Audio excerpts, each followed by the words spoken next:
여러분, 혹시 건강을 위해 영양제 드시고 계십니까? 종합 비타민이나 칼슘제, 오메가3 같은 거요? 아니면 건강식품 매장에서 홍삼이나 프로폴리스 사서 드시고 계시나요? 지금 아주 충격적인 사실을 말씀드려야겠습니다.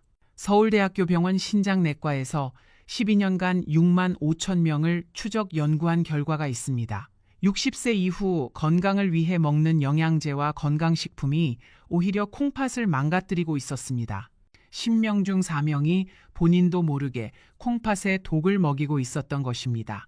더 무서운 건 이분들 대부분이 건강해지려고 자식들에게 짐이 되지 않으려고 열심히 챙겨 드셨다는 것입니다. 그 마음이 오히려 콩팥을 해치고 있었습니다. 저는 32년간 신장내과를 전문으로 진료해온 이승현 박사입니다.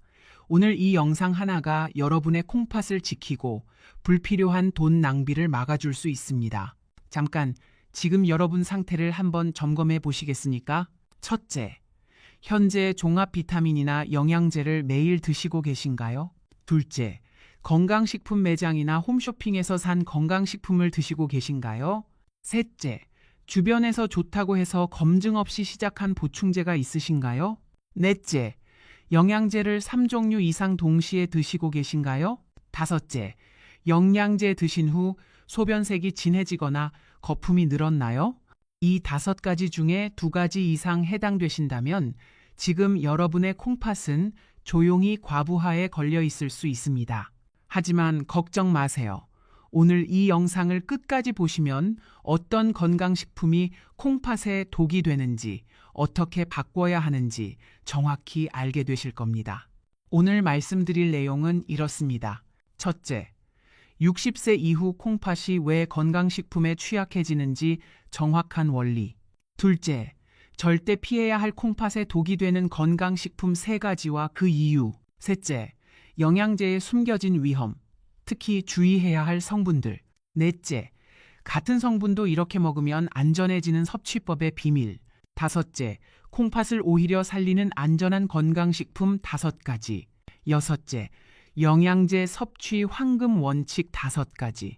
일곱째, 약을 드시는 분들이 반드시 알아야 할 위험한 조합. 마지막으로 건강식품 하나만 바꾸고 콩팥 수치가 좋아진 실제 사례까지 말씀드리겠습니다. 끝까지 조용히 함께 들어주세요. 이 영상 하나가 여러분의 건강과 지갑을 동시에 지켜줄 것입니다. 자, 먼저 왜 60세 이후에는 건강식품 섭취가 완전히 달라져야 하는지 그 원리부터 정확히 설명드리겠습니다. 이 원리를 이해하시면 앞으로 평생 콩팥을 지키면서 건강식품을 드실 수 있습니다. 여러분, 공장을 한번 떠올려 보세요. 아주 오래된 공장입니다. 새 공장일 때는 어떤 원료가 들어와도 척척 처리합니다. 불순물도 잘 걸러내고 좋은 제품만 만들어냅니다. 하지만 40년, 50년, 60년이 지나면 어떻게 될까요? 기계는 닳고 필터는 막히고 처리 능력은 떨어집니다. 같은 양의 원료를 넣어도 예전처럼 처리하지 못합니다. 콩팥이 바로 그런 공장입니다. 우리 몸에 들어오는 모든 것을 처리하는 화학 공장인 셈입니다. 콩팥은 하루에 180리터의 혈액을 걸러냅니다. 그 과정에서 영양소는 재흡수하고 노폐물과 독소는 소변으로 배출합니다. 이 일을 24시간 쉬지 않고 60년 넘게 해왔습니다. 서울아산병원 신장내과 연구에 따르면 40세 이후부터 콩팥의 여과 기능은 매년 약 1%씩 감소합니다. 60세가 되면 이미 20%가 떨어지고 70세가 되면 30%가 떨어진 상태입니다. 문제는 건강식품도 콩팥이 처리해야 한다는 것입니다. 많은 분들이 이렇게 생각하십니다. 영양제는 몸에 좋은 거니까 많이 먹어도 괜찮겠지. 건강식품은 자연에서 온 거니까 부작용이 없겠지. 하지만 이것은 아주 위험한 착각입니다. 영양제든 건강식품이든 우리 몸에 들어오면 콩팥이 처리해야 합니다. 특히 수용성 비타민과 미네랄은 콩팥을 통해 배출됩니다. 콩팥이 건강할 때는 남는 것을 빠르게 내보냅니다. 하지만 60세 이후 콩팥은 이미 지쳐 있습니다. 처리 능력이 떨어진 상태에서 영양제까지 추가로 들어오면 어떻게 될까요? 마치 이미 과부하가 걸린 공장에 원료를 더 쏟아붓는 것과 같습니다. 공장은 버티지 못하고 고장이 납니다. 대한신장학회 2024년 자료에 따르면 60세 이상 만성 신장질환 환자의 38%가 건강식품이나 영양제 과다 복용과 관련이 있었습니다. 그리고 이 환자들의 대부분은 건강해지려고 열심히 챙겨 먹었다고 대답했습니다. 자, 그렇다면 건강식품이 콩팥에 어떤 문제를 일으킬까요? 첫 번째는 과부하입니다. 콩팥이 처리해야 할 양이 늘어납니다. 특히 고용량 영양제는 콩팥에 큰 부담을 줍니다. 두 번째는 축적입니다. 콩팥 기능이 떨어지면 배출이 느려집니다. 배출되지 못한 성분이 몸에 쌓입니다. 이것이 독성을 일으킬 수 있습니다. 세 번째는 직접 손상입니다. 일부 건강식품 성분은 콩팥 세포를 직접 손상시킵니다. 특히 한약재나 일부 허브 성분이 그렇습니다. 네 번째는 약물 상호작용입니다. 건강식품이 복용 중인 약과 충돌하면 콩팥에 예상치 못한 부담을 줄 수 있습니다. 정리해 드리겠습니다. 60세 이후의 콩팥은 이미 60년 넘게 일한 오래된 공장입니다. 처리 능력이 떨어진 상태입니다. 이 상태에서 건강식품과 영양제를 젊을 때처럼 드시면 콩팥은 과부하에 걸리고 독성 물질이 쌓이고 결국 기능이 더 빨리 나빠집니다. 그런데 무서운 점은 콩팥이 아프다고 직접 말하지 않는다는 것입니다. 건강식품을 먹고 나서 바로 증상이 나타나지 않습니다. 조용히, 천천히 나빠집니다. 그래서 많은 분들이 괜찮겠지 하고 계속 드십니다. 콩팥이 보내는 신호는 이런 것들입니다. 소변에 거품이 늘어납니다. 이것은 단백질이 새어나온다는 뜻입니다. 아침에 눈 주위나 손발이 붓습니다. 콩팥이 수분을 제대로 배출하지 못하면 밤새 몸에 물이 고입니다. 피로감이 심해집니다. 콩팥이 약해지면 노폐물이 혈액에 쌓여서 온몸이 무겁고 피곤해집니다. 입맛이 없고 속이 메스껍습니다. 독소가 위장을 자극합니다. 피부가 가렵습니다. 인과 칼슘의 균형이 깨지면 피부에 가려움증이 생깁니다. 많은 분들이 이런 증상을 나이 탓으로 돌리십니다. 피곤한 건 나이 들어서 그렇지, 붓는 건 잠을 못 자서 그래. 하지만 이 증상들이 영양제 때문일 수 있다는 걸 아시는 분은 거의 없습니다. 지금까지 콩팥이 왜 건강식품에 취약해지는지 설명드렸습니다.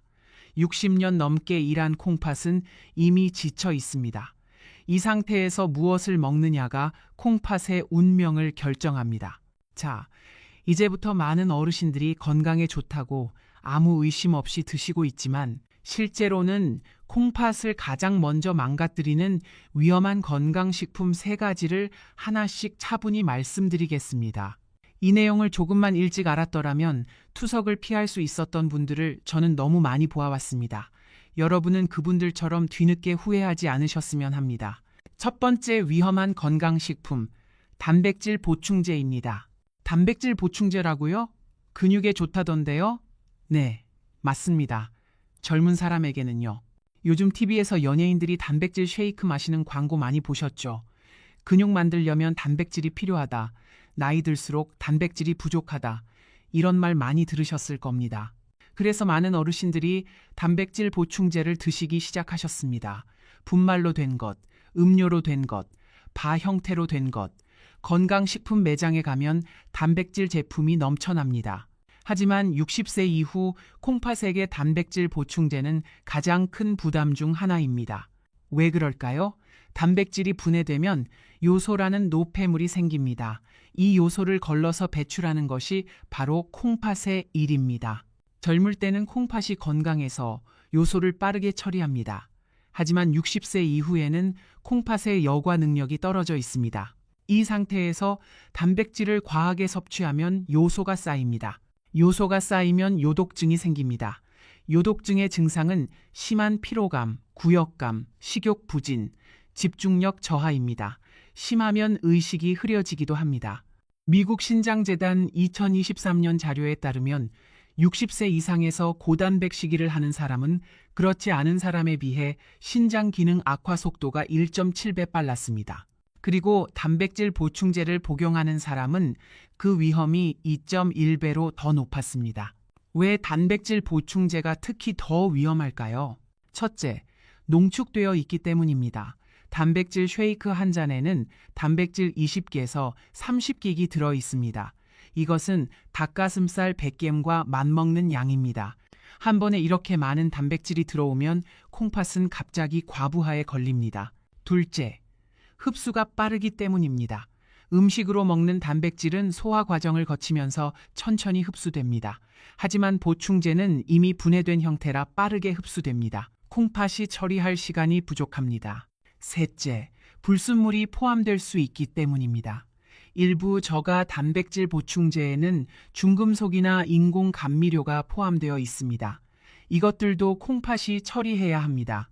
제가 진료했던 60대 후반 남성분 이야기를 해드리겠습니다. 이분은 TV에서 근감소증에 대한 프로그램을 보시고 걱정이 되셨습니다. 나이 들면 근육이 빠진다. 단백질을 충분히 먹어야 한다. 이런 내용이었습니다. 그래서 건강식품 매장에서 단백질 파우더를 사서 매일 아침 저녁으로 드시기 시작하셨습니다. 한 번에 스쿱 2개씩 하루에 단백질 50 정도를 보충제로만 드셨습니다. 거기에 식사로 먹는 단백질까지 합하면 하루에 100지 이상을 드신 셈입니다. 3개월쯤 지나서 갑자기 온몸이 붓고 피곤하다고 오셨습니다. 구역감도 있고 입맛도 없다고 하셨습니다. 검사 결과 크레아티닌 수치가 2.8로 높았습니다. 정상은 1.2 이하입니다.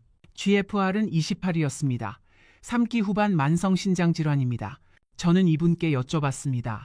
혹시 최근에 새로 시작한 건강식품 있으세요? 단백질 파우더요. 근육 빠지면 안 되니까요. 그것 때문입니다. 당장 중단하세요. 이분은 충격을 받으셨습니다. 건강하려고 먹은 건데 왜요? 단백질 보충제를 중단하고 단백질 섭취량을 하루 50지 이하로 줄였습니다. 3개월 뒤 크레아티닌이 1.8로 떨어졌고 GFR은 38로 올라갔습니다. 완전히 정상은 아니지만 더 이상 나빠지지 않고 회복되고 있었습니다. 이분은 이렇게 말씀하셨습니다. 선생님, 근육 걱정하다가 콩팥을 망칠 뻔했네요. TV만 믿으면 안 되는 거였어요. 첫 번째 정리입니다. 단백질 보충제는 콩팥에 가장 큰 부담을 줍니다. 단백질이 분해되면 요소가 생기고 이것을 콩팥이 처리해야 합니다. 60세 이후에는 콩팥의 처리 능력이 떨어져 있어서 요소가 쌓입니다. 단백질은 보충제가 아니라 음식으로 하루 체중 1kg당 0.8지 이하로 드세요. 70kg면 56기 이하입니다. 두 번째 위험한 건강식품, 종합 비타민과 고용량 비타민입니다. 종합 비타민이요? 가장 기본적인 영양제 아닌가요? 네, 맞습니다. 그래서 거의 모든 분들이 드시고 계십니다. 문제는 종합 비타민 안에 들어있는 성분들입니다. 특히 60세 이후 콩팥에 위험한 성분들이 있습니다. 첫째, 비타민 A입니다. 비타민 A는 지용성 비타민입니다. 수용성 비타민은 남으면 소변으로 배출되지만 지용성 비타민은 몸에 축적됩니다. 콩팥 기능이 떨어지면 비타민 A가 더 많이 쌓입니다. 과다 축적되면 간 손상, 뼈 약화, 심지어 콩팥 손상까지 일으킬 수 있습니다. 둘째, 비타민 C입니다. 비타민 C는 수용성이라 안전하다고 생각하시죠. 하지만 고용량 비타민 C는 콩팥에 직접적인 해를 줄 수 있습니다. 비타민 C가 분해되면 옥살산이 생깁니다. 옥살산은 칼슘과 결합해서 신장 결석을 만듭니다. 미국 클리블랜드 클리닉 2022년 연구에 따르면 하루 1영맴지 이상의 비타민 C를 복용하는 사람은 신장 결석 위험이 2배 증가했습니다. 셋째, 칼슘입니다. 뼈 건강을 위해 칼슘제를 드시는 분들이 많습니다. 하지만 과다한 칼슘은 혈관에 침착되어 동맥경화를 일으키고 콩팥의 결석을 만듭니다. 특히 비타민 D 없이 칼슘만 단독으로 드시면 더 위험합니다. 넷째, 인입니다. 종합 비타민에는 인산염 형태로 인이 들어있는 경우가 많습니다. 콩팥이 약해지면 인 배출이 어려워집니다. 인이 쌓이면 뼈에서 칼슘이 빠져나가고 혈관이 딱딱해지고 심장 질환 위험이 높아집니다. 대한신장학회에서는 GFR 60 미만인 분에게 인 섭취를 하루 800ml 이하로 제한하도록 권고하고 있습니다. 제가 진료했던 70대 초반 여성분 이야기입니다. 이분은 건강을 위해 종합 비타민, 비타민 C1, 영맴지, 칼슘제, 비타민 D를 매일 드시고 계셨습니다. 자식들이 사다 준 거라 꼬박꼬박 챙겨 드셨습니다. 1년쯤 지나서 옆구리가 뻐근하고 소변을 볼 때 불편하다고 오셨습니다. 검사 결과 양쪽 콩팥에 결석이 발견되었습니다. 크기는 작았지만 여러 개가 있었습니다. 그리고 콩팥 기능도 GFR 52로 떨어져 있었습니다. 저는 이분이 드시는 영양제 목록을 확인했습니다. 비타민 C1, 영맴지 눈에 들어왔습니다. 그리고 칼슘제도요. 할머니, 비타민 C와 칼슘제 당분간 중단하세요. 결석의 원인일 수 있습니다. 이분은 놀라셨습니다. 자식들이 좋으라고 사준 건데요. 비타민 C를 중단하고 칼슘은 음식으로 섭취하도록 바꿨습니다. 6개월 뒤 결석 크기가 줄어들었고 새로운 결석은 생기지 않았습니다. 콩팥 기능도 더 이상 나빠지지 않았습니다. 이분은 이렇게 말씀하셨습니다. 선생님, 비타민이 이렇게 무서운 줄 몰랐어요. 앞으로는 꼭 확인하고 먹을게요. 두 번째 정리입니다. 종합 비타민과 고용량 비타민은 콩팥에 부담을 줍니다. 특히 비타민 A는 축적되고 비타민 C는 결석을 만들고 칼슘과 E는 콩팥을 손상시킵니다. 60세 이후에는 종합 비타민 대신 꼭 필요한 성분만 저용량으로 드세요. 비타민 C는 하루 500mg 이하로 제한하세요. 세 번째 위험한 건강식품, 한약재와 허브 보충제입니다. 한약이요, 자연에서 온 건데 괜찮지 않나요? 이것이 가장 위험한 오해입니다. 자연에서 온 것이 반드시 안전한 것은 아닙니다. 독버섯도 자연에서 왔습니다. 보거독도 자연에서 왔습니다. 자연이라는 말에 속으시면 안 됩니다. 특히 콩팥에 직접적인 독성을 가진 한약재와 허브가 있습니다. 첫째, 마황입니다. 마황은 체중 감량 보충제에 많이 들어 있습니다. 에페드린이라는 성분이 있는데 이것이 콩팥 혈관을 수축시켜서 콩팥의 혈액 공급을 줄입니다. 장기간 복용하면 콩팥이 손상됩니다. 미국 FDA에서는 마황이 들어간 보충제를 금지하고 있습니다. 하지만 일부 수입 제품에는 여전히 들어있을 수 있습니다. 둘째, 아리스톨로키아입니다. 이것은 방귀, 목통 등의 한약재에 들어있는 성분입니다. 아리스톨로키아산이라는 물질이 콩팥 세포를 직접 파괴합니다. 심한 경우 급성 신부전을 일으킵니다. 벨기에에서 1990년대에 다이어트 한약을 먹은 여성들에게서 집단으로 신부전이 발생한 사건이 있었습니다. 원인은 아리스톨로키아였습니다. 이후 많은 나라에서 이 성분이 든 한약재를 금지했습니다. 셋째, 감초입니다. 감초는 한약에 많이 들어가는 재료입니다.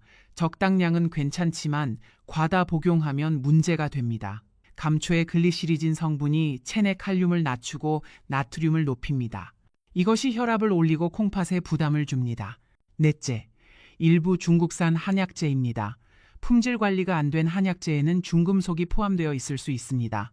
납, 수은, 비소 같은 중금속은 콩팥에 축적되어 만성 손상을 일으킵니다. 서울대학교 병원 독성학과 연구에 따르면 검증되지 않은 한약재를 장기 복용한 환자의 23%에서 신장 기능 저하가 발견되었습니다. 제가 진료했던 60대 중반 여성분 이야기입니다. 이분은 갱년기 증상 때문에 지인 소개로 한약방에서 한약을 지어 드셨습니다. 열이 오르고 땀이 나는 증상이 좋아졌다고 하셨습니다. 6개월 정도 꾸준히 드셨습니다. 그런데 점점 얼굴이 붓고 소변량이 줄었습니다. 피곤함도 심해졌습니다. 병원에 오셔서 검사했더니 GFR이 25였습니다. 사기 만성 신장 질환입니다. 저는 한약 성분을 확인해 봐야 한다고 말씀드렸습니다. 성분 분석 결과 아리스톨로키아산이 검출되었습니다. 콩팥을 직접 손상시키는 성분이었습니다. 이분은 한약을 즉시 중단하셨습니다. 하지만 이미 손상된 콩팥은 완전히 회복되지 않았습니다. 지금은 GFR 35 정도로 유지되고 있지만 평생 관리가 필요합니다. 이분은 눈물을 흘리며 말씀하셨습니다. 선생님, 자연에서 온 거니까 괜찮을 줄 알았어요. 한약이 콩팥을 망가뜨릴 줄은 꿈에도 몰랐어요. 세 번째 정리입니다. 한약재와 허브 보충제는 콩팥에 직접적인 독성을 가진 것이 있습니다. 마황은 콩팥 혈관을 손상시키고 아리스톨로키아는 콩팥 세포를 파괴합니다. 감초 과다 복용은 혈압을 높이고 품질 관리 안 된 한약재에는 중금속이 있을 수 있습니다. 반드시 검증된 곳에서 전문가 상담 후에만 드세요. 출처가 불분명한 한약재는 절대 드시지 마세요. 여러분, 지금까지 60세 이후 절대 피해야 할 건강식품 3가지를 말씀드렸습니다. 첫째, 단백질 보충제. 요소를 만들어 콩팥을 과부하시킵니다. 둘째, 종합 비타민과 고용량 비타민. 특히 비타민 C는 결석을, 칼슘과 E는 콩팥 손상을 일으킵니다. 셋째, 한약재와 허브 보충제. 일부는 콩팥을 직접 파괴합니다. 이 3가지는 모두 건강에 좋다고 알려진 것들입니다. 하지만 60세 이후 콩팥에게는 가장 큰 독이 될 수 있습니다. 자, 이제 영양제 안에 숨어있는 특히 위험한 성분들에 대해 더 자세히 말씀드리겠습니다. 라벨을 보실 때 꼭 확인해야 할 성분들입니다. 첫 번째 위험 성분, 인산염입니다. 인산염은 거의 모든 가공식품과 많은 영양제에 들어 있습니다. 방부제, 산도 조절제, 결합제로 사용됩니다. 라벨에는 인산 나트륨, 인산 칼슘, 인산 칼륨 등으로 표기됩니다. 문제는 이 첨가된 인산염이 음식에 자연적으로 들어있는 인보다 흡수율이 훨씬 높다는 것입니다. 자연식품의 인은 40%에서 60%만 흡수되지만 첨가된 인산염은 거의 100% 흡수됩니다. 콩팥이 건강할 때는 남는 인을 소변으로 배출합니다. 하지만 콩팥 기능이 떨어지면 인 배출이 어려워집니다. 혈중인 농도가 높아지면 어떤 일이 일어날까요? 첫째, 뼈에서 칼슘이 빠져나옵니다. 인이 높으면 몸은 균형을 맞추려고 뼈에서 칼슘을 끌어옵니다. 골다공증이 빨라집니다. 둘째, 혈관이 석회화됩니다. 빠져나온 칼슘이 혈관 벽에 쌓입니다. 혈관이 딱딱해지고 동맥경화가 진행됩니다. 셋째, 심장질환 위험이 높아집니다. 혈관 석회화는 심근경색, 뇌졸중 위험을 크게 높입니다. 대한신장학회 자료에 따르면 혈중인 농도가 1mg/dl 높아질 때마다 사망 위험이 18% 증가합니다. 영양제 라벨에서 인산이라는 글자가 보이면 주의하세요. 특히 GFR이 60 미만인 분은 인산염이 들어간 제품을 피하시는 것이 좋습니다. 두 번째 위험 성분, 칼륨입니다. 칼륨은 심장과 근육 기능에 필수적인 미네랄입니다. 그래서 종합 비타민이나 전해질 보충제에 많이 들어 있습니다. 하지만 콩팥이 약해지면 칼륨 배출이 어려워집니다. 혈중 칼륨이 높아지면 심장 박동이 불규칙해집니다. 심한 경우 심장이 멈출 수도 있습니다. 앞서 채소 영상에서 말씀드렸듯이 칼륨은 마치 전기 회로의 전압과 같습니다. 적절한 전압이면 기계가 잘 작동하지만 전압이 너무 높으면 합선이 일어납니다. 심장도 마찬가지입니다. 고칼륨 혈증의 증상은 손발 저림, 근육 무력감, 가슴 두근거림, 숨 답답함입니다. 이런 증상이 있으면서 칼륨이 든 영양제를 드시고 계시다면 즉시 중단하세요. 영양제 라벨에서 칼륨, 염화칼륨, 구연산 칼륨 등이 보이면 주의하세요. 특히 혈압약 중 칼륨 보존 이뇨제를 드시는 분은 칼륨 보충제를 절대 드시면 안 됩니다. 세 번째 위험 성분, 마그네슘입니다. 마그네슘은 근육 이완, 수면 개선, 변비 해소에 좋다고 알려져 있습니다. 그래서 많은 분들이 마그네슘 보충제를 드십니다. 마그네슘도 콩팥을 통해 배출됩니다. 콩팥 기능이 떨어지면 마그네슘이 쌓입니다. 고마그네슘 혈증이 되면 근육 약화, 저혈압, 호흡 곤란, 심한 경우 심장 정지까지 일어날 수 있습니다. 특히 변비약으로 마그네슘 제제를 장기간 드시는 어르신들이 위험합니다. 마그밀, 마그네시아 같은 제품들이 여기에 해당합니다. GFR이 30 미만인 분은 마그네슘 보충제를 드시면 안 됩니다. 변비가 있으시면 마그네슘 대신 섬유질이나 다른 방법을 사용하세요. 네 번째 위험 성분, 나트륨입니다. 나트륨은 소금의 주성분입니다. 많은 영양제에 결합제나 부형제로 나트륨이 들어 있습니다. 발포 비타민의 경우 한 알에 나트륨이 300mg 이상 들어있는 것도 있습니다. 나트륨은 혈압을 높이고 몸의 수분을 잡아둡니다. 콩팥이 약한 분에게는 부기와 혈압 상승을 일으킵니다. 그리고 높아진 혈압은 다시 콩팥을 손상시킵니다. 악순환이 시작되는 것입니다. 발포 비타민을 드시고 계신 분은 일반 정제로 바꾸세요. 발포 비타민의 톡 쏘는 맛은 나트륨에서 오는 것입니다. 다섯 번째 위험 성분, 중금속입니다. 저가 해외 직구 제품이나 검증되지 않은 건강식품에는 납, 수은, 비소, 카드뮴 같은 중금속이 포함되어 있을 수 있습니다. 중금속은 콩팥에 축적됩니다. 장기간에 걸쳐 콩팥 세포를 파괴하고 만성 신장 질환을 일으킵니다. 특히 카드뮴은 콩팥에 특히 독성이 강합니다. 2021년 한국소비자원 조사에 따르면 해외 직구 건강식품 중 12%에서 기준치를 초과하는 중금속이 검출되었습니다. 건강식품은 반드시 식약처 인증을 받은 제품을 구입하세요.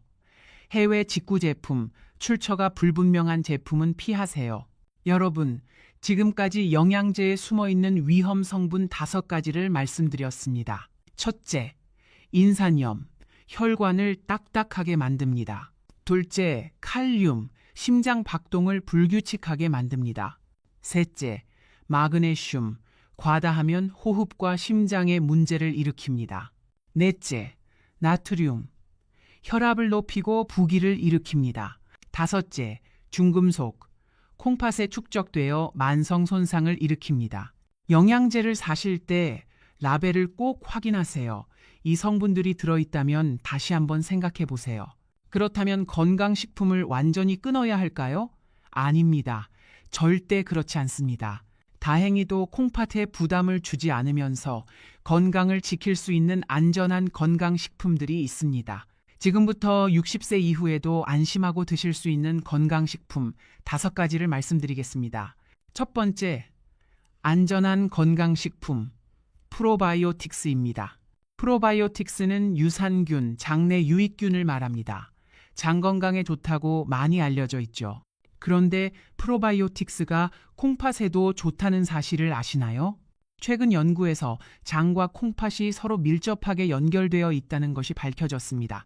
이것을 장신장축이라고 부릅니다. 장내 세균이 건강하면 독소 생성이 줄어듭니다. 콩팥이 처리해야 할 노폐물이 줄어드는 것입니다. 반대로 장내 세균이 나쁘면 독소가 많이 생기고 콩팥 부담이 늘어납니다. 서울대학교 병원 2023년 연구에 따르면 프로바이오틱스를 꾸준히 복용한 만성 신장 질환 환자에서 요독물질인 인돌과 피크레졸 수치가 23% 감소했습니다. 프로바이오틱스는 콩팥을 통해 배출되지 않습니다. 장에서 작용하고 대변으로 배출됩니다. 그래서 콩팥에 부담을 주지 않습니다. 다만 제품을 고르실 때 주의하세요. 일부 프로바이오틱스 제품에는 프리바이오틱스나 첨가물이 많이 들어 있습니다. 인산염이나 칼륨이 첨가된 제품은 피하세요. 순수한 유산균 제품을 선택하세요. 제가 진료하는 많은 어르신들께 프로바이오틱스를 추천해 드립니다. 변비 개선, 면역력 향상, 그리고 콩팥 부담 감소까지 일석삼조입니다. 첫 번째 정리입니다. 프로바이오틱스는 콩팥에 안전합니다. 장신장축을 통해 오히려 콩팥을 도와줍니다. 콩팥으로 배출되지 않아 부담이 없습니다. 순수한 유산균 제품을 선택하세요. 두 번째, 안전한 건강식품, 오메가3입니다. 오메가3는 생선 기름에서 추출한 불포화 지방산입니다. 심장과 혈관 건강에 좋다고 알려져 있죠. 오메가3는 콩팥에도 여러 가지 이점이 있습니다. 첫째, 항염증 작용을 합니다. 만성 신장 질환의 핵심 기전 중 하나가 염증입니다. 오메가3가 이 염증을 줄여줍니다. 둘째, 혈압을 낮추는데 도움을 줍니다. 고혈압은 콩팥 손상의 주요 원인입니다. 혈압이 안정되면 콩팥 부담이 줄어듭니다. 셋째, 중성 지방을 낮춰줍니다. 고지혈증도, 콩팥에 악영향을 미칩니다. 오메가3가 이를 개선합니다. 대한신장학회 권고에 따르면 오메가3는 만성 신장 질환 환자에게도 안전하게 사용할 수 있습니다. 다만 고용량은 피하세요. 하루 1 영맴쥐에서 2 영맴쥐 정도면 충분합니다. 그리고 혈액응고제를 드시는 분은 주치의와 상담 후 드세요. 오메가3가 출혈 위험을 약간 높일 수 있습니다. 제품을 고르실 때는 중금속 검사를 거친 제품을 선택하세요. 저가 제품에는 수은이 포함되어 있을 수 있습니다. 두 번째 정리입니다. 오메가3는 콩팥에 안전하고 오히려 도움이 됩니다. 항염증, 혈압 조절, 중성지방 감소 효과가 있습니다. 하루 1 영맴쥐에서 2 영맴쥐 적당합니다. 중금속 검사를 거친 제품을 선택하세요. 세 번째, 안전한 건강식품 비타민 D입니다. 비타민 D는 뼈 건강에 필수적인 비타민입니다. 그런데 한국인의 90% 이상이 비타민 D 부족 상태라고 합니다. 특히 실내 생활이 많은 어르신들에게 더 부족합니다. 비타민 D는 콩팥 건강과도 밀접한 관련이 있습니다. 첫째, 비타민 D 부족은 만성 신장 질환의 진행을 가속화합니다. 충분한 비타민 D는 콩팥 보호 효과가 있습니다. 둘째, 비타민 D는 칼슘과 인의 균형을 조절합니다. 콩팥이 약해지면 이 균형이 깨지기 쉬운데 비타민 D가 이를 안정시켜줍니다. 셋째, 비타민 D는 면역 기능을 조절하고 염증을 줄여줍니다. 대한골 대사학회 권고에 따르면 60세 이상은 하루 800IU에서 10IU의 비타민 D를 섭취하는 것이 좋습니다. 다만 너무 고용량은 피하세요. 하루 40IU를 초과하면 칼슘이 너무 많이 흡수되어 문제가 될 수 있습니다. 그리고 반드시 혈중 비타민 D 농도를 검사하고 부족한 경우에만 보충하세요. 비타민 D를 드실 때는 칼슘과 함께 드시는 것이 좋습니다. 하지만 칼슘은 보충제가 아니라 음식으로 섭취하시는 것이 안전합니다. 우유, 요구르트, 치즈, 멸치 같은 음식으로요. 세 번째 정리입니다. 비타민 D는 콩팥에 안전하고 보호 효과가 있습니다. 칼슘과 인의 균형을 조절합니다. 하루 800IU에서 10IU가 적당합니다. 혈액 검사로 부족 여부를 확인하고 드세요. 네 번째, 안전한 건강식품, 코엔자임 Q10입니다. 코엔자임 Q10, 줄여서 코큐텐이라고 부릅니다. 세포의 에너지 생산에 필수적인 물질입니다. 나이가 들면 체내 코큐텐 합성이 줄어듭니다. 특히 심장과 콩팥 같은 에너지를 많이 쓰는 장기에서 부족해지기 쉽습니다. 코큐텐은 강력한 항산화제입니다. 콩팥 세포를 산화 스트레스로부터 보호해줍니다. 일본 오사카 대학 2021년 연구에 따르면 코큐텐을 복용한 만성 신장 질환 환자에서 콩팥 기능 악화 속도가 19% 느려졌습니다. 코큐텐은 지용성이라 콩팥으로 배출되지 않습니다. 간에서 대사되어 담즙으로 배출됩니다. 그래서 콩팥에 부담을 주지 않습니다. 하루 100임지에서 200임지 정도가 적당합니다. 식사와 함께 드시면 흡수가 더 잘 됩니다. 네 번째 정리입니다. 코큐텐은 콩팥에 안전하고 보호 효과가 있습니다. 항산화 작용으로 콩팥 세포를 보호합니다. 지용성이라 콩팥으로 배출되지 않습니다. 하루 100뱅지에서 200뱅지 적당합니다. 다섯 번째, 안전한 건강식품 커큐민입니다. 커큐민은 강황의 주성분입니다. 카레의 노란색이 바로 커큐민에서 옵니다. 커큐민은 강력한 항염증, 항산화 작용을 합니다. 만성 신장 질환의 핵심 기전인 염증과 산화 스트레스를 줄여줍니다. 인도델리 대학 2020년 연구에 따르면 커큐민을 복용한 만성 신장 질환 환자에서 염증 수치가 28% 감소하고 단백뇨가 24% 감소했습니다. 커큐민은 주로 간에서 대사되어 담즙으로 배출됩니다. 콩팥 부담이 적습니다. 다만 흡수율이 낮은 것이 단점입니다. 흡수율을 높인 제품을 선택하시거나 후추 추출물인 피페린과 함께 드시면 흡수가 20배 이상 증가합니다. 하루 500임지에서 1 영림지 정도가 적당합니다. 다섯 번째 정리입니다. 커큐민은 콩팥에 안전하고 보호 효과가 있습니다. 항염증, 항산화 작용으로 콩팥을 보호합니다. 간에서 대사되어 콩팥 부담이 적습니다. 피페린과 함께 드시면 흡수율이 높아집니다. 여러분, 지금까지 콩팥의 안전한 건강식품 5가지를 말씀드렸습니다. 첫째, 프로바이오틱스 장, 신장 축을 통해 콩팥을 도와줍니다. 둘째, 오메가3, 항염증, 혈압 조절 효과가 있습니다. 셋째, 비타민 D, 칼슘과 인의 균형을 조절합니다. 넷째, 코큐텐 항산화 작용으로 콩팥을 보호합니다. 다섯째, 커큐민, 염증과 산화 스트레스를 줄여줍니다. 이 5가지는 콩팥에 부담을 주지 않으면서 오히려 도움을 줄 수 있는 건강식품들입니다. 그렇다면 이 안전한 건강식품들도 아무 때나 아무렇게나 먹어도 될까요? 아닙니다. 같은 제품이라도 언제, 얼마나, 어떻게 먹느냐에 따라 약이 될 수도 있고 독이 될 수도 있습니다. 지금부터 제가 진료실에서 어르신들께 반드시 말씀드리는 영양제 섭취 황금 원칙 5가지를 차분히 설명드리겠습니다. 이 원칙만 지키시면 건강식품을 안심하고 드실 수 있습니다. 첫 번째 황금 원칙, 적게 먹는 것이 정답입니다. 이것이 가장 중요한 원칙입니다. 영양제는 많이 먹을수록 좋은 게 아닙니다. 많은 분들이 이렇게 생각하십니다. 한 알 먹으면 효과가 적으니까 2알 먹어야지. 여러 가지 먹으면 더 건강해지겠지. 하지만 60세 이후의 콩팥에게는 정반대입니다. 영양제가 늘어날수록 콩팥 부담도 늘어납니다. 마치 교통체증과 같습니다. 도로에 차가 조금 있을 때는 원활하게 흐릅니다. 하지만 차가 너무 많으면 막힙니다. 콩팥도 마찬가지입니다. 처리해야 할 것이 너무 많으면 막힙니다. 영양제는 꼭 필요한 것만 최소한의 용량으로 드세요. 종류는 3가지 이하로 제한하세요. 그 이상 드시고 싶으시면 반드시 주치의와 상담하세요. 첫 번째 원칙 정리입니다. 적게 먹는 것이 정답입니다. 영양제는 3가지 이하로, 용량은 권장량의 최소로 시작하세요.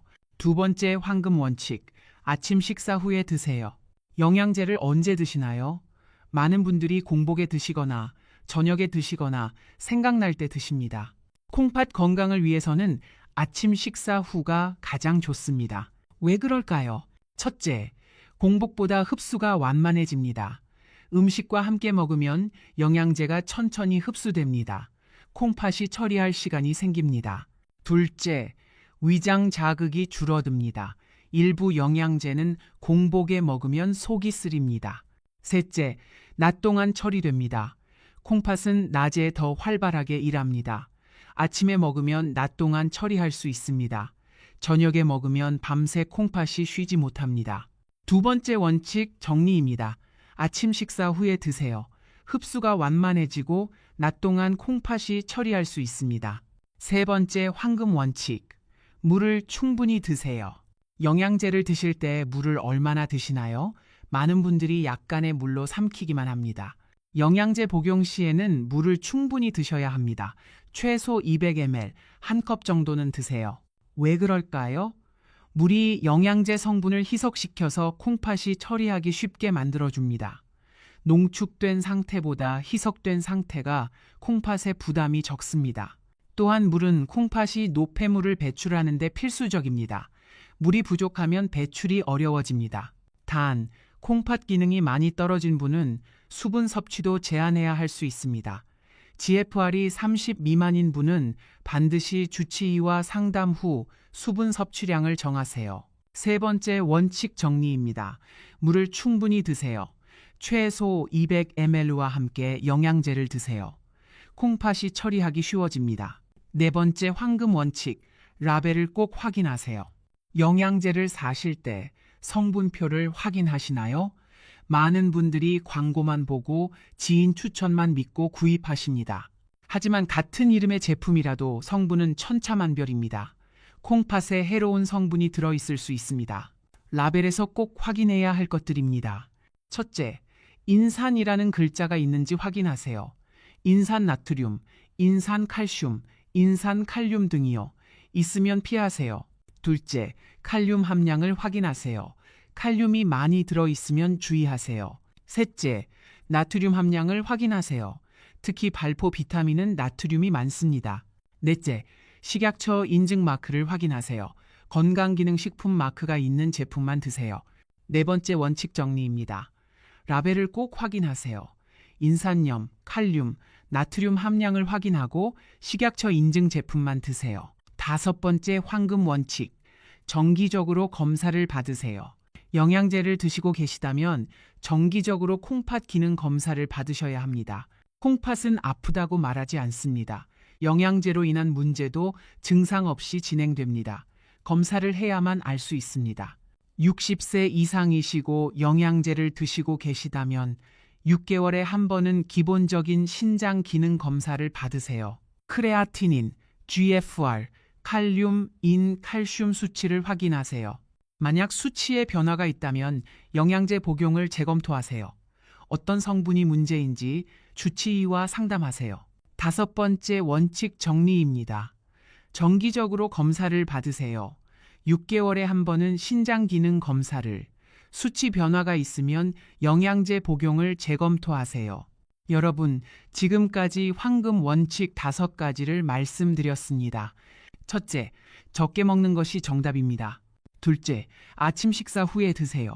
셋째, 물을 충분히 드세요. 넷째, 라벨을 꼭 확인하세요. 다섯째, 정기적으로 검사를 받으세요. 이 원칙들은 어렵지 않습니다. 단지 습관을 조금 바꾸는 것뿐입니다. 하지만 이 작은 변화만으로도 콩팥은 훨씬 안전해질 수 있습니다. 이제 이 황금 원칙보다도 더 중요한 내용을 말씀드리겠습니다. 특히 약을 드시고 계신 분들은 반드시 알아야 하는 위험한 조합입니다. 건강식품과 약이 만나면 예상치 못한 문제가 생길 수 있습니다. 첫 번째 위험한 조합, 혈압약과 칼륨 보충제입니다. ACE 억제제, ARB 계열 혈압약을 드시는 분이 많습니다. 이 약들은 콩팥을 보호하는 효과가 있어서 널리 처방됩니다. 하지만 이 약들은 칼륨 수치를 높이는 부작용이 있습니다. 이 상태에서 칼륨 보충제나 칼륨이 든 종합 비타민을 드시면 고칼륨 혈증 위험이 크게 높아집니다. 고칼륨 혈증은 심장 부정맥을 일으키고 심한 경우 심장 정지로 이어질 수 있습니다. 혈압약을 드시는 분은 칼륨 보충제를 절대 드시면 안 됩니다. 영양제 라벨에서 칼륨을 확인하세요. 첫 번째, 조합 정리입니다. 혈압약 드시는 분은 칼륨 보충제 금지입니다. 고칼륨 혈증으로 심장에 위험합니다. 두 번째 위험한 조합, 혈액응고제와 오메가3, 은행잎 추출물입니다. 와파린, 아스피린 같은 혈액응고제를 드시는 분이 많습니다. 혈전을 예방하기 위해서요. 그런데 오메가3와 은행잎 추출물도 혈액을 묽게 하는 작용이 있습니다. 이것들을 함께 드시면 출혈 위험이 높아집니다. 특히 콩팥이 약한 분은 출혈이 생기면 회복이 더 어렵습니다. 그리고 출혈로 인한 빈혈이 콩팥 기능을 더 악화시킬 수 있습니다. 혈액응고제를 드시는 분은 오메가3을 드시기 전에 반드시 주치의와 상담하세요. 용량을 조절해야 할 수 있습니다. 은행잎 추출물은 아예 피하시는 것이 좋습니다. 두 번째 조합 정리입니다. 혈액응고제 드시는 분은 오메가3, 은행잎 추출물 주의입니다. 출혈 위험이 높아집니다. 반드시 주치의와 상담하세요. 세 번째 위험한 조합, 당뇨약과 크롬, 알파리포산입니다. 크롬과 알파리포산은 혈당 조절에 좋다고 알려진 성분입니다. 그래서 당뇨 환자분들이 많이 찾으십니다. 하지만 당뇨약과 함께 드시면 혈당이 너무 많이 떨어질 수 있습니다. 저혈당은 어지러움, 식은땀, 심하면 실신까지 일으킵니다. 특히 인슐린이나 설폰 요소제를 드시는 분은 더 위험합니다. 당뇨약을 드시는 분은 크롬이나 알파리포산을 드시기 전에 반드시 주치의와 상담하세요. 혈당을 더 자주 체크해야 할 수 있습니다. 세 번째 조합 정리입니다. 당뇨약 드시는 분은 크롬, 알파리포산 주의입니다. 저혈당 위험이 있습니다. 반드시 주치의와 상담하세요. 네 번째 위험한 조합, 이뇨제와 마그네슘, 칼슘입니다.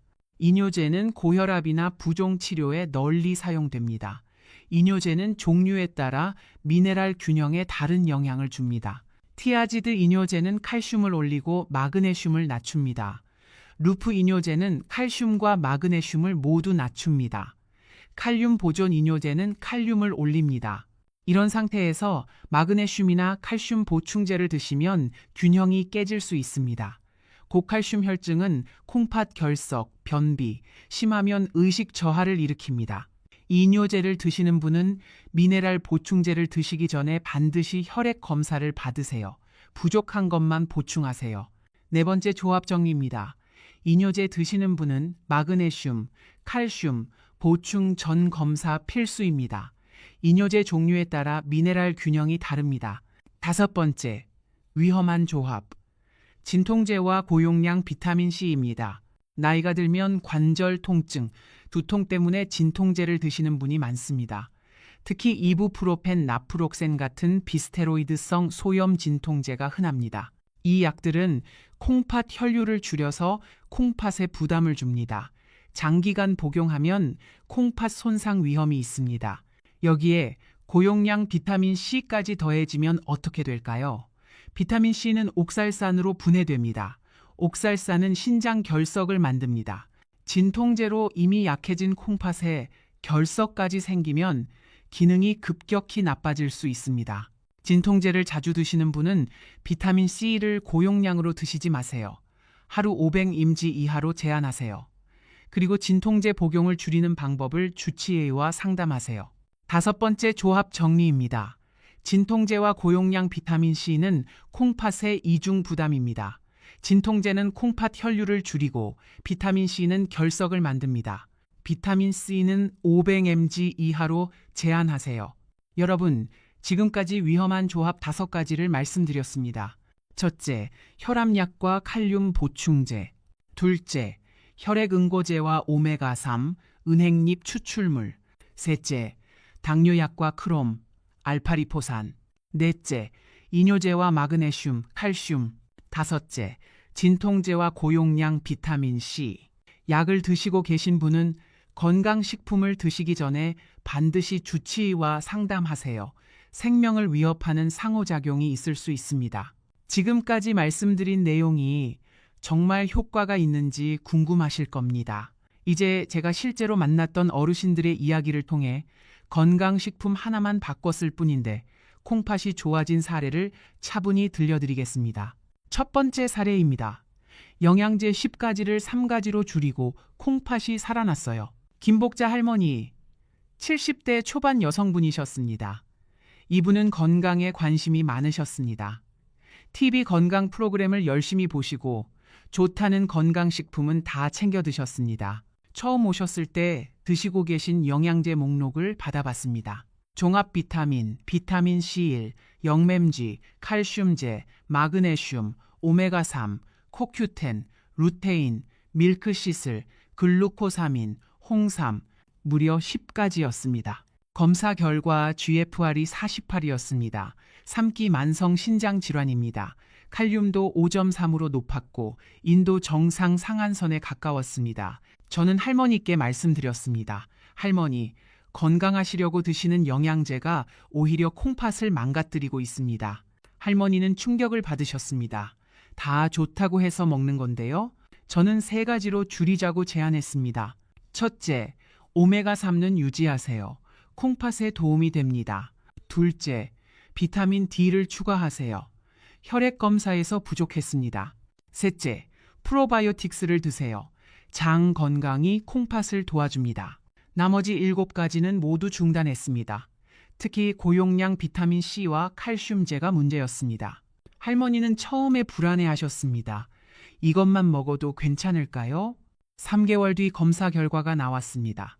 GFR이 48에서 55로 올라갔습니다. 칼륨도 4.8로 정상화되었습니다. 인수치도 떨어졌습니다. 6개월 뒤에는 GFR이 58까지 올라갔습니다. 콩팥 기능이 회복되고 있었습니다. 할머니는 환하게 웃으며 말씀하셨습니다. 선생님, 많이 먹는 게 좋은 게 아니었네요. 3가지만 먹는데 오히려 더 건강해졌어요. 돈도 절약되고요. 두 번째 사례입니다. 단백질 보충제 끊고 투석 피했어요. 이영철 어르신, 70대 중반 남성분이셨습니다. 앞서 말씀드렸던 단백질 보충제로 콩팥이 나빠진 분입니다.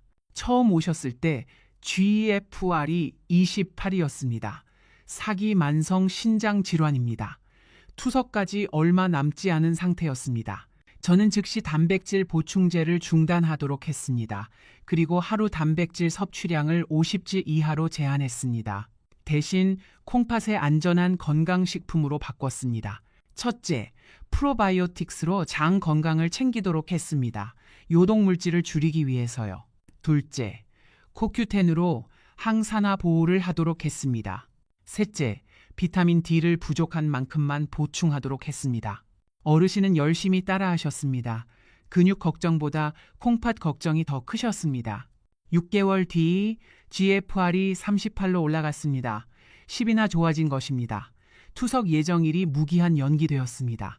1년 뒤에는 GFR이 40위까지 올라갔습니다. 여전히 정상은 아니지만 안정적으로 유지되고 있습니다. 어르신은 눈물을 글썽이며 말씀하셨습니다. 선생님, 단백질 보충제 끄는 것밖에 없는데 투석 안 해도 되게 됐어요.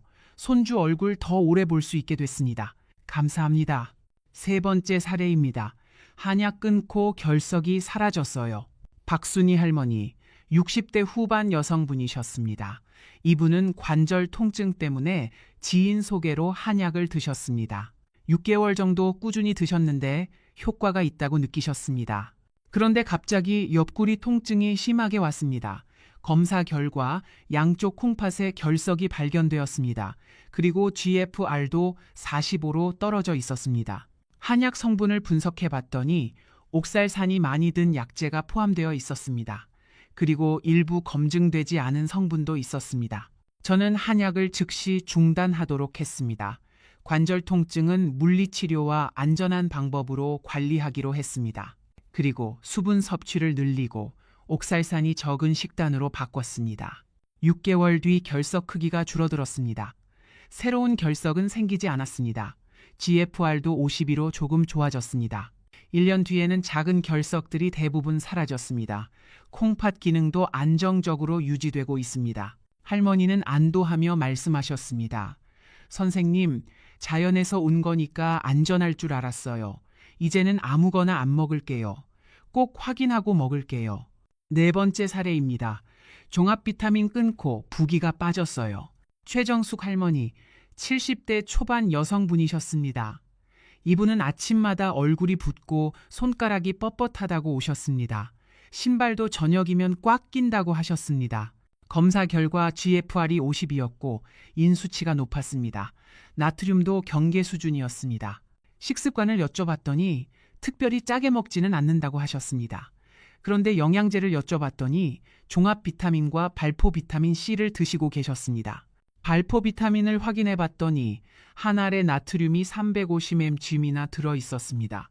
종합 비타민에는 인산염이 포함되어 있었습니다. 저는 두 가지를 모두 중단하도록 했습니다. 대신 꼭 필요한 비타민 D만 저용량으로 드시도록 했습니다. 2주 뒤부터 변화가 나타났습니다. 아침에 얼굴 붓기가 줄었습니다. 한 달 뒤에는 손가락도 부드러워지고 신발도 편해졌습니다. 3개월 뒤 인 수치가 정상화되었습니다. 나트륨도 안정되었습니다. 할머니는 기뻐하며 말씀하셨습니다. 선생님, 비타민이 부기의 원인인 줄 몰랐어요. 끊었더니 몸이 이렇게 가벼워질 줄 몰랐어요. 5번째 사례입니다. 건강식품 정리하고 자식에게 짐이 안 되게 됐어요. 김영순 할머니, 70대 후반 여성분이셨습니다. 혼자 사시면서 건강을 챙기려고 건강식품을 많이 드셨습니다.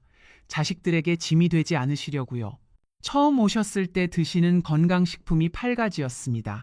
그리고 GFR이 38이었습니다. 이미 사기에 가까운 상태였습니다. 우리 세대 마음 다 압니다. 자식 키우느라 평생 고생하시고 이제 건강이라도 챙기시려고 하시는 거잖아요. 그런데 할머니, 이렇게 드시면 오히려 콩팥이 더 빨리 나빠져서 자식들 걱정을 끼치시게 됩니다. 할머니는 눈물을 글썽이셨습니다. 저는 건강식품을 3가지로 정리해드렸습니다. 프로바이오틱스, 비타민 D, 오메가3, 나머지는 모두 중단했습니다. 할머니는 열심히 따라하셨습니다. 6개월 뒤 GFR이 43으로 올라갔습니다. 더 이상 나빠지지 않고 오히려 좋아지고 있었습니다.